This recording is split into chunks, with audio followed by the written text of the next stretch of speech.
Welcome back to Nick and Al's Beekeeping Adventures, and this is a 5-minute video on honey extraction for backyard beekeepers. Now it all starts with where you store your honey, and we choose to store it in a freezer.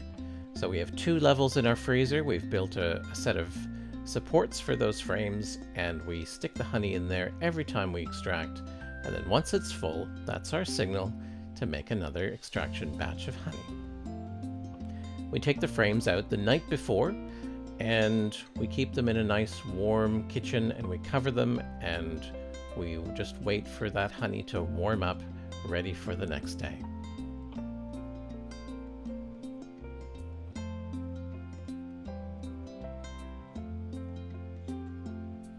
We also separate the honey, and we do this by smelling and tasting samples from each of the frames, because we find that each frame has a slightly different type of honey, and that we can often get 2 or 3 categories. Here's our extractor. It's a really basic manual 2-frame extractor.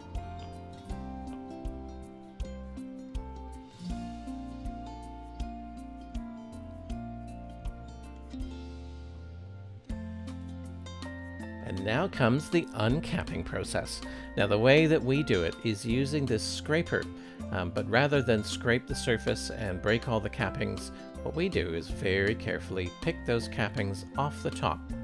Now it's a very slow process and could not be done on a larger scale, but we do it because it means that it saves us a lot of work when we extract, because it's so clean and there's so little wax that gets into the sieves that strain out the honey after they've been extracted.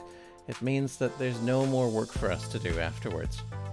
Now, most beekeepers in larger productions will cut the surface off with a knife, or will use various other tools to remove the cappings. But this always leaves quite a bit of wax and quite a bit of honey in that wax, which then also needs to be extracted in order for that honey to be saved.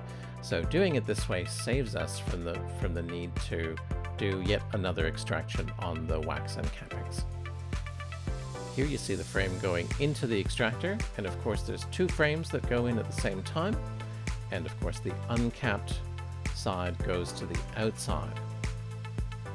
Then you turn that handle, and away it spins, and the honey comes flying out to the walls of the extractor. You can see it comes out quite quickly, and that then runs down the walls of the extractor into the bottom, where there's a place for the honey to then come out and flow into the strainers. Now the spinning itself only takes a few minutes, and then you can take the frames out, you can uncap the other side, and put the frames right back in again and give them another spin, and that completes the 2 frames completely. Now there are many different types of extractors available. This is the simplest. You can get motorized ones, you can get ones that take many more frames at the same time. You can also get ones that will extract honey from both sides of the frame at the same time. Now all that costs more, but then makes you far more efficient if you're trying to get through large numbers of frames.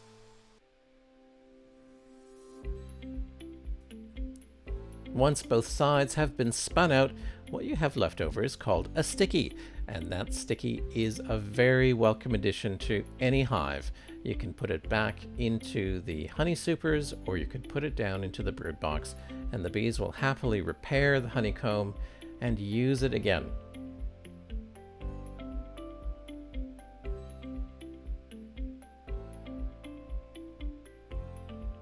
You can see all that honey running down the sides, and then it comes out of the honey gate at the bottom, right into those strainers. There's 2 levels to the strainer. The top strainer filters out the large pieces of wax, and the bottom one then filters out this very small particles. All that runs into a large honey container, ready for jarring.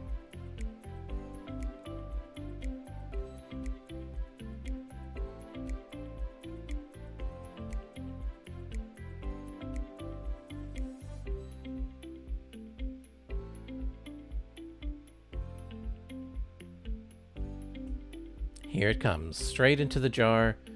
Beautiful, fresh, raw honey. You can see it has some air bubbles in it. Those will disappear over time. And now all that's left is to put that cap on, put a label on it, and sell it. And that's the extraction process. Thank you for watching. Please give us a like. Please subscribe if you want to see more. Let us know what else you'd like to see. And we've got lots more videos coming with far more detail for you. Thanks for watching.